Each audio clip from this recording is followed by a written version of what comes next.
Chapter 4. God's Anger Satisfied. How the gold has lost its luster. Even the finest gold has become dull. The sacred gemstones lie scattered in the streets. See how the precious children of Jerusalem, worth their weight in fine gold, are now treated like pots of clay made by a common potter. Even the jackals feed their young, but not my people Israel. They ignore their children's cries, like ostriches in the desert. The parched tongues of their little ones stick to the roofs of their mouths in thirst. The children cry for bread, but no one has any to give them. The people who once ate the richest foods now beg in the streets for anything they can get. Those who once wore the finest clothes now search the garbage dumps for food. The guilt of my people is greater than that of Sodom, where utter disaster struck in a moment and no hand offered help. Our princes once glowed with health, brighter than snow, whiter than milk. Their faces were as ruddy as rubies, their appearance like fine jewels. But now their faces are blacker than soot. No one recognizes them in the streets. Their skin sticks to their bones. It is as dry and hard as wood.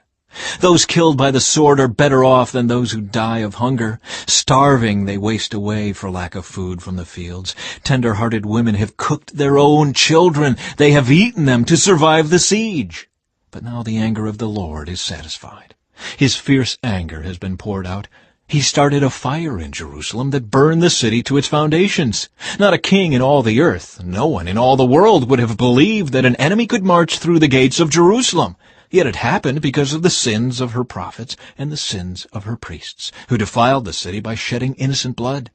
They wandered blindly through the streets, so defiled by blood that no one dared touch them. "Get away!" the people shouted at them. "You're defiled! Don't touch us!" So they fled to distant lands and wandered among foreign nations. But none would let them stay. The Lord himself has scattered them, and he no longer helps them. People show no respect for the priests and no longer honor the leaders. We looked in vain for our allies to come and save us, but we were looking to nations that could not help us. We couldn't go into the streets without danger to our lives. Our end was near, our days were numbered, we were doomed. Our enemies were swifter than eagles in flight. If we fled to the mountains, they found us. If we hid in the wilderness, they were waiting for us there. Our king, the Lord's anointed, the very life of our nation, was caught in their snares. We had thought that his shadow would protect us against any nation on earth. Are you rejoicing in the land of Uz, O people of Edom? But you too must drink from the cup of the Lord's anger. You too will be stripped naked in your drunkenness.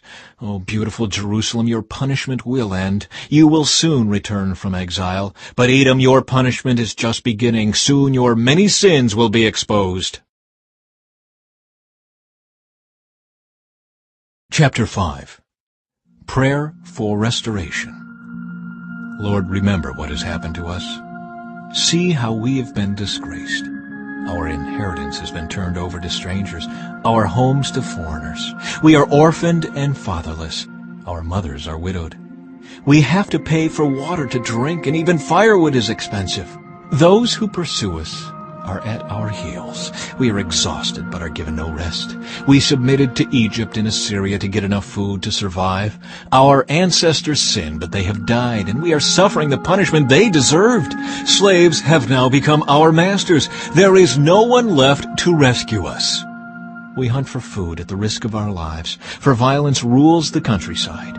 The famine has blackened our skin as though baked in an oven. Our enemies rape the women in Jerusalem and the young girls in all the towns of Judah. Our princes are being hanged by their thumbs, and our elders are treated with contempt. Young men are led away to work at millstones, and boys stagger under heavy loads of wood. The elders no longer sit in the city gates. The young men no longer dance and sing. Joy has left our hearts. Our dancing has turned to mourning. The garlands have fallen from our heads. Weep for us because we have sinned. Our hearts are sick and weary, and our eyes grow dim with tears, for Jerusalem is empty and desolate, a place haunted by jackals. But Lord, you remain the same forever. Your throne continues from generation to generation. Why do you continue to forget us? Why have you abandoned us for so long? Restore us, O Lord, and bring us back to you again. Give us back the joys we once had. Or have you utterly rejected us? Are you angry with us still?